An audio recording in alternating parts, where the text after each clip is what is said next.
Buenas tardes, cordial saludo, buenos días, buenas noches, yo no sé, aún no sé cómo crear un saludo.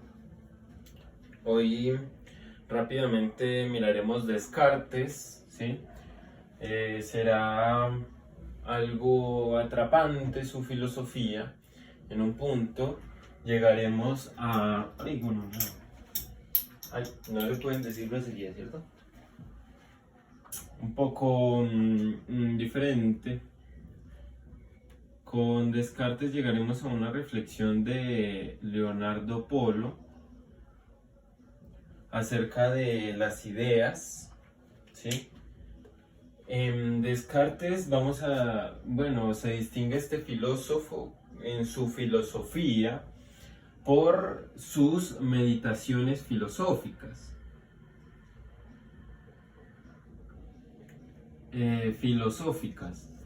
¿Qué particularidades hay con Descartes? Primero que nada, vamos a distinguir lo que distingue a este filósofo históricamente, digámoslo así.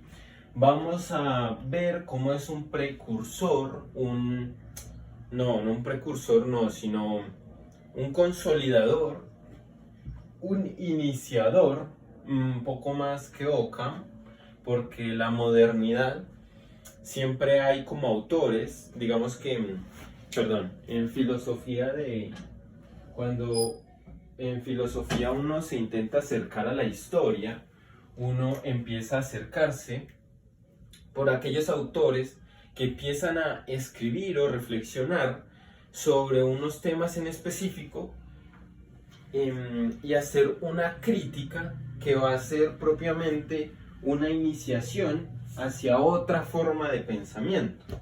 Entonces, en la modernidad, ¿sí? Como Venerabilis Inceptor, ¿sí? Venerable iniciador, vamos a distinguir a Ockham, ¿sí? Desde Ockham ya se empiezan a gestar cositas,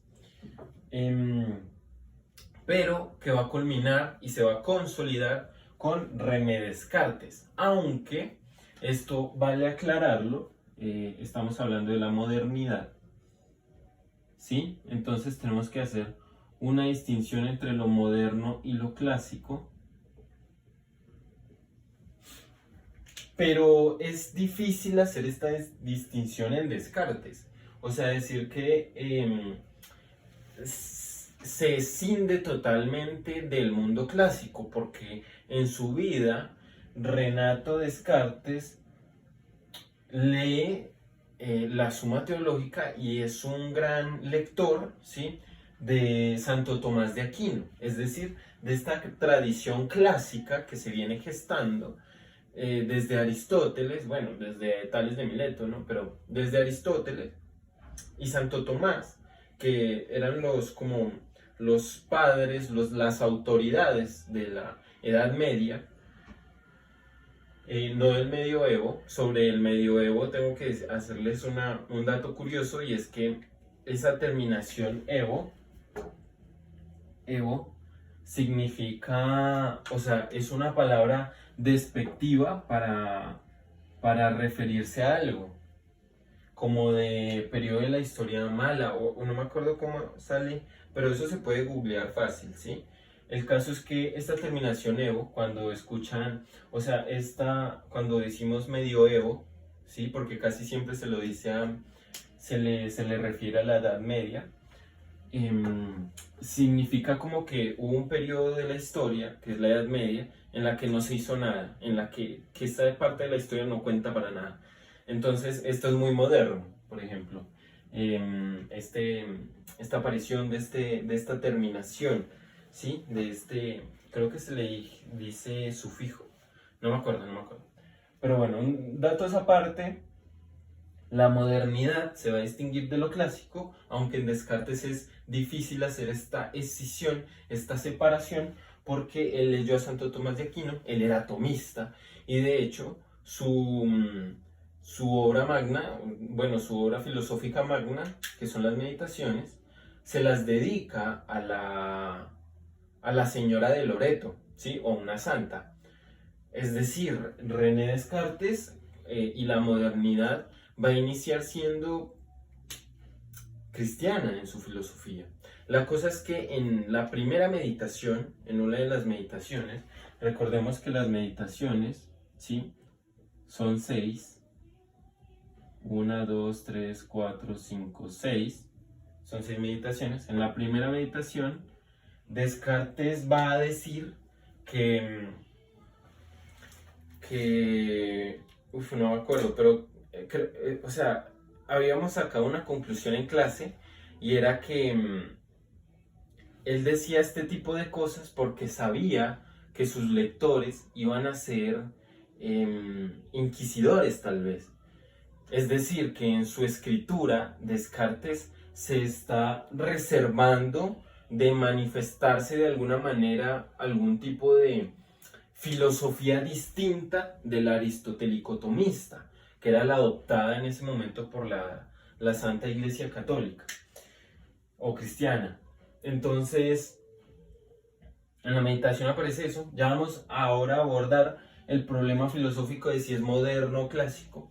¿Por qué van a decir que es moderno? Igual vamos a decirle que es un filósofo moderno por, digamos, por no hacernos la tarea difícil y por seguir avanzando, porque esto es un active recall. Por hacernos la tarea fácil vamos a decir que es moderno, aunque ya saben que hay una distinción o hay una discusión acerca de qué es lo moderno y tal. Incluso en Kant, los dos grandes autores que parten de Kant incluso se van por partes distintas. Entonces están Fichte y Schelling, que uno se va por el yo y el otro por el no yo, que son las dos aristas, las dos antípodas que van a estar en pugna y que en Hegel van a recoger su reconciliación. Entonces, este problema se presenta casi en muchos filósofos desde que tengan discípulos y creen sistemas filosóficos. Descartes es uno de ellos que crea un sistema filosófico. ¿Basado en qué? Digamos que cuando uno habla de un sistema filosófico, distinguimos sistema como un conjunto. Ustedes saben que un sistema es un conjunto, ¿sí? Entonces en un sistema digamos que no hay, bueno, hay cierta jerarquía, podríamos decir, si la hay. La cosa es que sí, en Descartes y en otros filósofos que hacen sistemas filosóficos, hay que distinguir puntos arquimédicos. Esto digamos que hay que distinguirlo en cada filósofo. En Descartes va a ser muy marcado. ¿Qué va a ser? El cogito. ¿Cuál es la frase famosa de Descartes? Cogito ergo sum. Ergo sum. ¿Qué significa cogito ergo sum? Pienso, luego existo. Es la famosa frase citada de Descartes. ¿Qué soy yo? Una cosa que piensa, no sé qué, bla, bla, bla, bla, bla, bla. ¿Qué significa cogito ergo sum? Si lo traducimos literalmente y lo pensamos literalmente, vamos a ver que hay dos posibles interpretaciones. La interpretación que está mal y la interpretación que está bien, así de simple. ¿En qué consiste la que está mal? Pues en entender que esto es, no me acuerdo en lógica formal cómo se le distingue o cómo se le llama a este tipo de racionamiento o inferencia lógica. Creo que es, sí, me perdonarán, pero creo que es entimema o algo así, que es como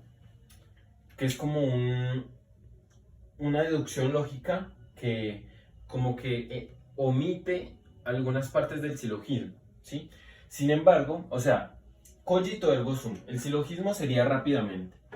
Dice, pienso, existo. ¿Sí? Esta es la conclusión. Pero acá se está perdiendo de una proposición, porque recordemos que para formar un silogismo es necesario tener dos premisas.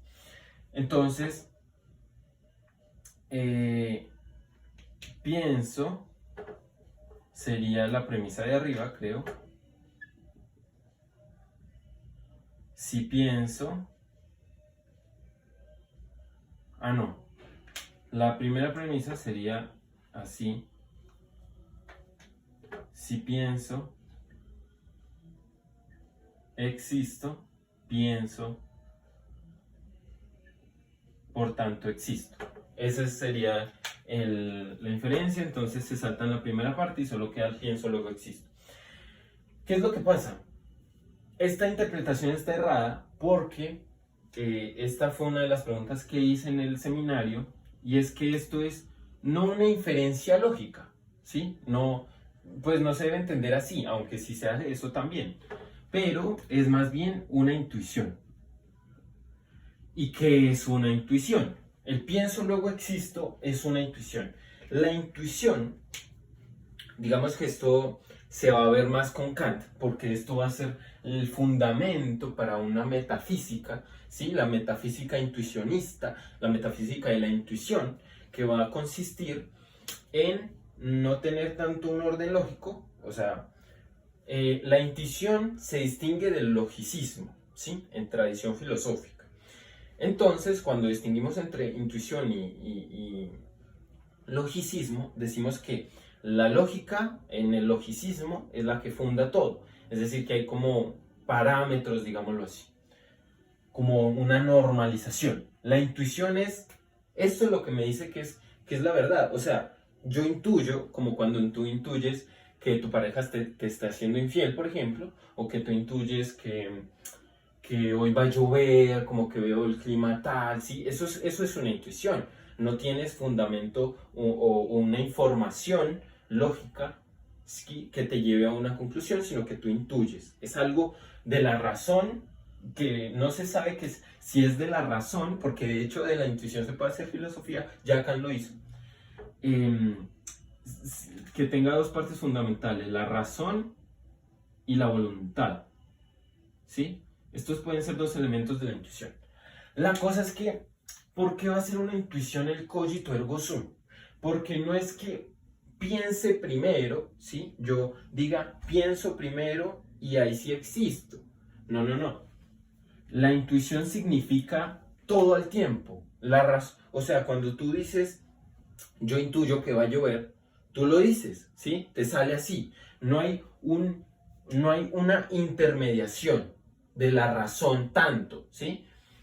Entonces no pertenece tanto al ámbito de la razón, la intuición, sino más a la voluntad, porque hay inmediatez. Inmediatez significa sin medios.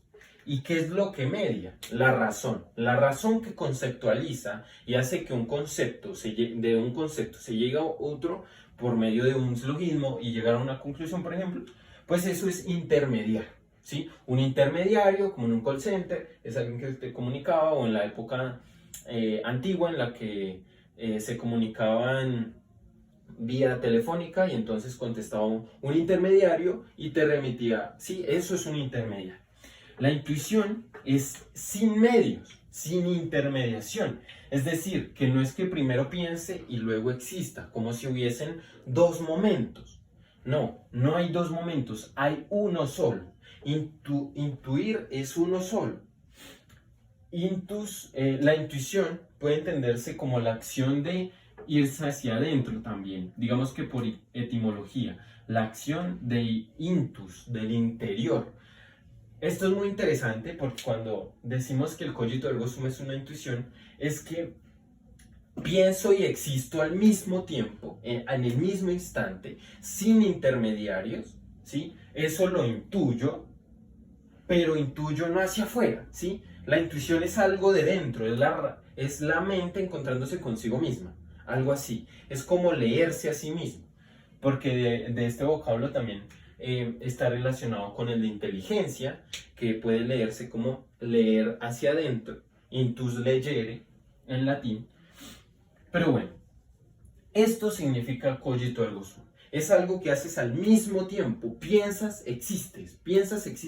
No pienso uno, dos, existo. No, piensas y existes. Es todo al mismo tiempo. Esto es lo que va a caracterizar la modernidad, ¿sí? Que lo fundante sea el cogito, la persona. Cuando digo intuición es mirar hacia adentro, es decir, ya aquí la modernidad va a ser un giro copernicano en el sentido de que va a mirar hacia otro horizonte, al horizonte del yo. Ya no va a mirar en un punto de vista realista, ¿sí? Realista, que por ejemplo para Occam u otros autores, por ejemplo las matemáticas tenían realidades independientes. Bueno, eso es otro tema. La cosa es que el realismo aristotélico tomista, que daba el fundamento no, no al cogito, es decir, no a la persona, sino a algo que está trascendente a ella, pues es Dios, ¿sí? Para los medievales, para Tomás de Aquino, el fundamento es Dios, es la piedra angular. Aquí ya va a ser el cogito. Y el cogito y Dios, básicamente, lo va a decir Descartes en una meditación, ya en las finales, en la cuarta, en la quinta o en la sexta.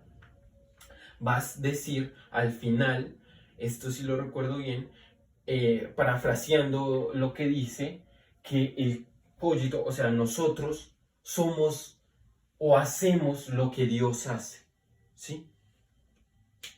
O sea que ya miramos a Dios, somos dioses, ya miramos a Dios de frente, le plantamos cara a Dios, le subimos el mentón a Dios. Esto es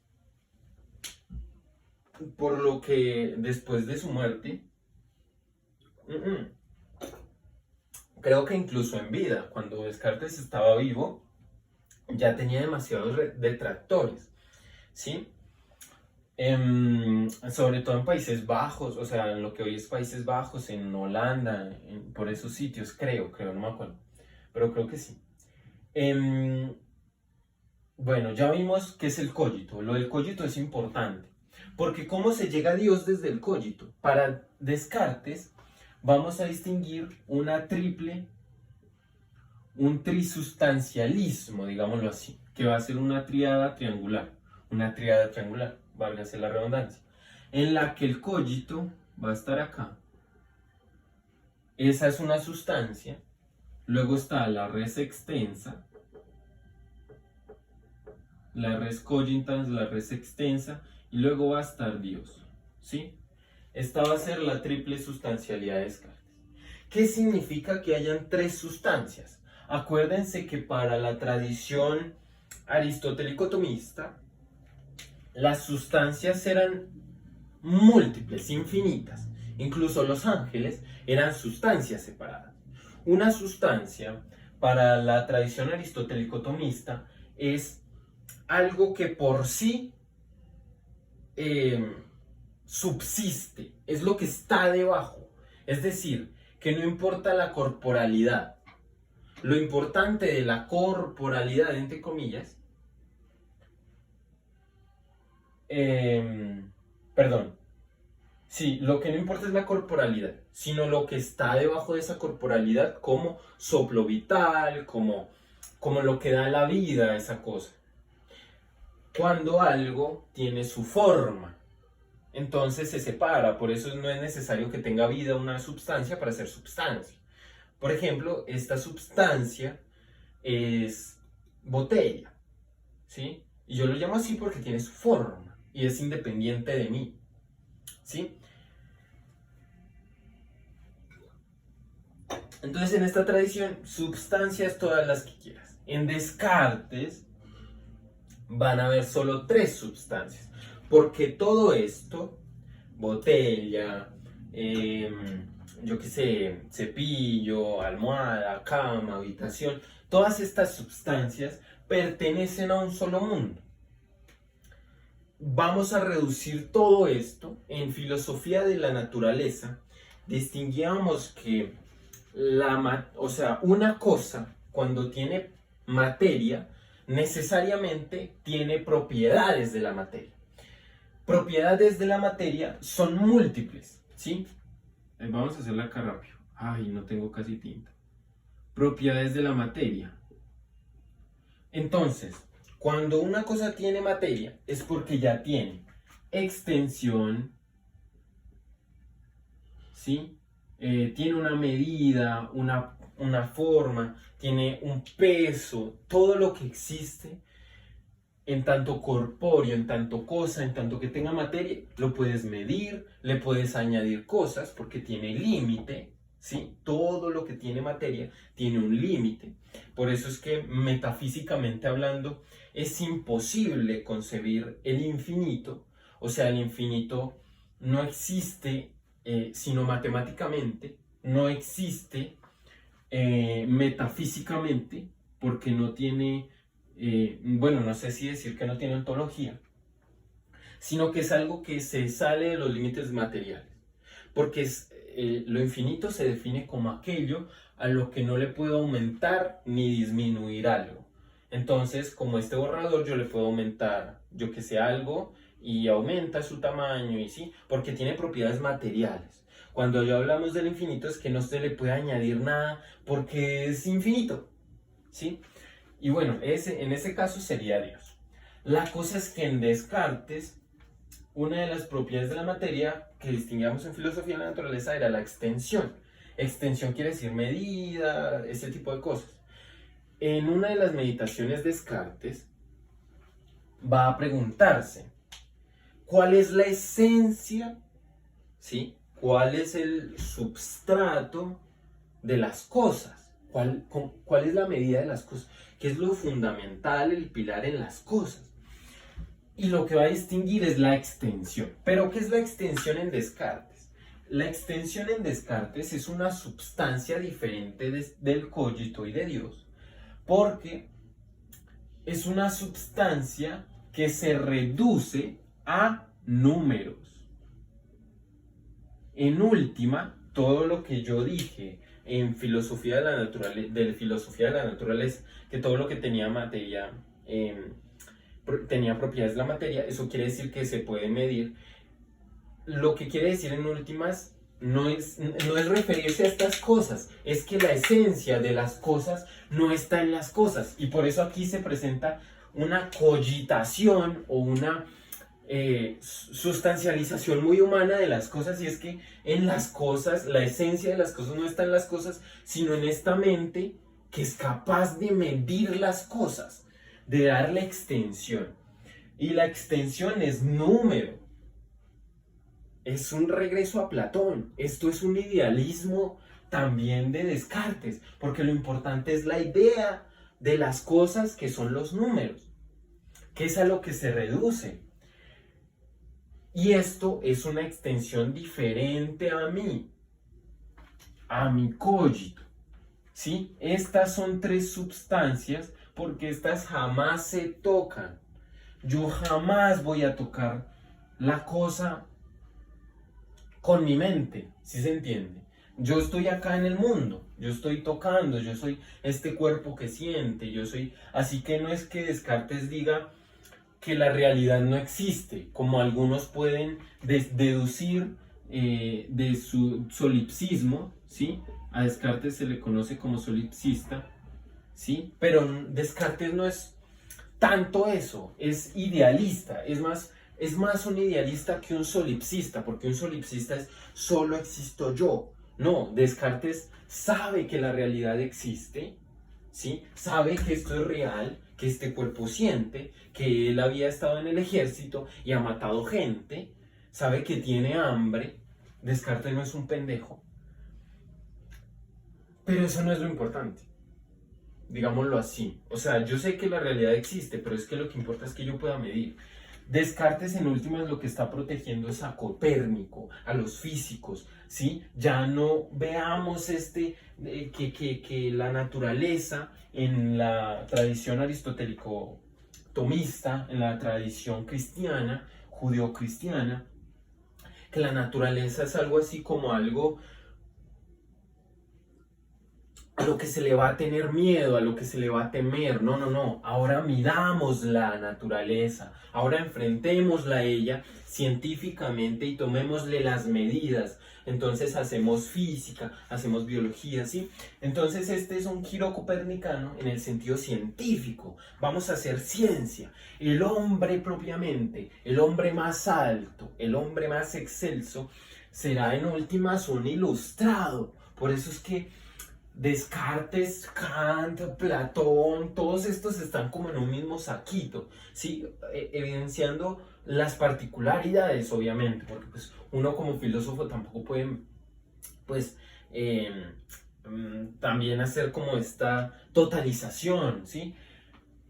Sin embargo, sí hay una relación en este tipo de autores, ¿sí? Que es ineludible. Entonces, enfrentémonos a la vida enumerándola, ¿sí? Nombremos las cosas como en Husserl pasará, en un momento de Husserl, en un Husserl, ¿sí? Nombremos las cosas. Esto es una forma de dominar el mundo.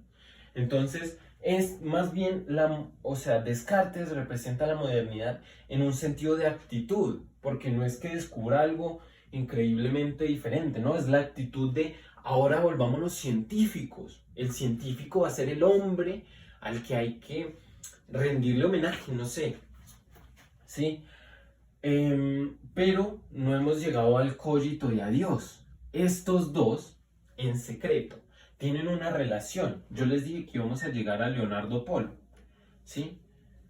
Leonardo Polo tiene una tesis. Para Descartes en una de sus meditaciones descubre el argumento ontológico y una manera particular de saber de la existencia de Dios. ¿En qué consiste este argumento ontológico? Ah, pucha, no tengo mucha tinta que me quede. Sí, es una demostración de las más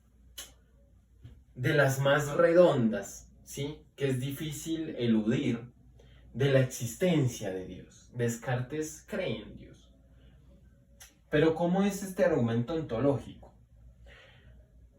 Él dice, borremos todas nuestras ideas. Sabemos que para el sistema cartesiano, el métodos, que es un camino que hay que seguir, primero hay que pasar por un estadio que es el de la duda metódica. Una duda diferente porque Descartes en muchas de sus pasajes, mientras uno va leyendo sus meditaciones, se da cuenta de que su duda metódica se trata de separar totalmente del escepticismo, porque el escepticismo es afirmar nada, ¿sí? Y entonces se llega más rápido a este solipsismo.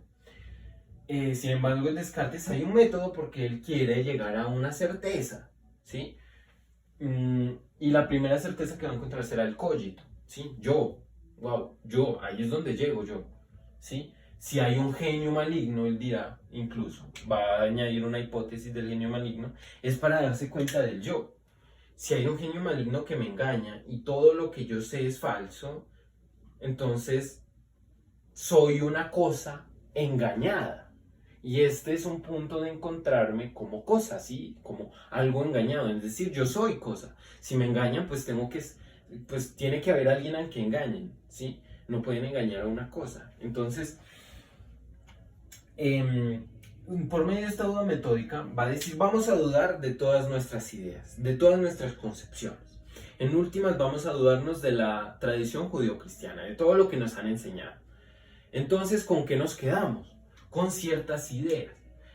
Va a aparecer la idea de cogito, pero también vamos a preguntarnos, pues esto no es el orden en lo que se pregunta, pero vamos a preguntarnos por la idea misma. ¿De dónde surge la idea? ¿De dónde aparece? Entonces, cuando hablamos de la idea misma, pues pucha, me irrita no tener tinta. Cuando hablamos de la idea misma, hablamos necesariamente de la causa de esa idea. De la causa de esa idea. ¿Por qué? Porque es que yo me pregunto, la idea, pero ¿de dónde viene eso? ¿Cuál es el origen? O sea, como que tu mente te limita en ese aspecto y solo te puedes preguntar por cuál es la causa de la idea. Si la causa de la idea soy yo mismo, porque podríamos decir, pues yo soy la causa de que haya idea. Si la idea de idea es diferente, cabe aclarar que la idea que yo tengo de idea es diferente de la idea misma.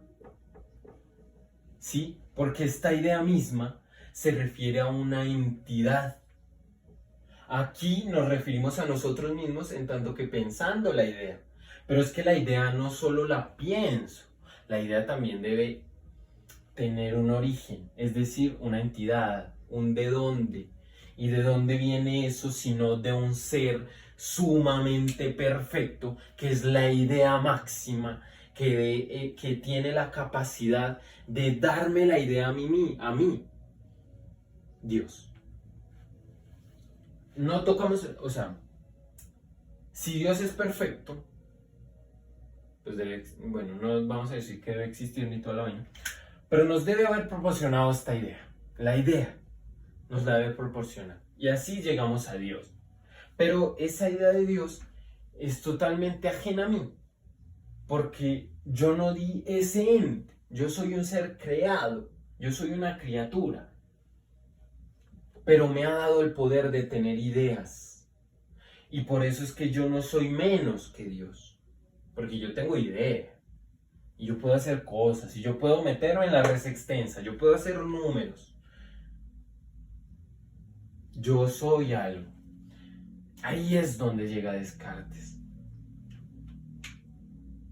Digamos que vamos a tomar este punto de Descartes ahí. Esto es Descartes resumidísimamente, y si entienden mi discurso, digamos que ahora que me doy cuenta, mis videos son más para escucharlos que para verme, porque, bueno, también toca verme porque toca ver el tablero y cómo hago las interpretaciones y cómo me desenvuelvo, pero creo que sobre todo es escuchar el contenido y comprenderlo, porque así es como dices, va, esto es Descartes, entonces, listo, ya tengo una manera en que abordarlo, y me lo han dado muy masticado, porque creo que ese es mi propósito, masticarlo demasiado de tal manera que sea un activo ameno, ¿sí? Y digamos que, pues, o sea, yo soy un hombre apasionado, así que esto me apasiona, simplemente. En fin, esto fue Descartes, sus meditaciones y su abordaje. No tocamos todos los temas puntuales, sí, digamos minuciosamente cada uno, pero a nivel general ya tienen herramientas. ¿Listo? Chao, pues.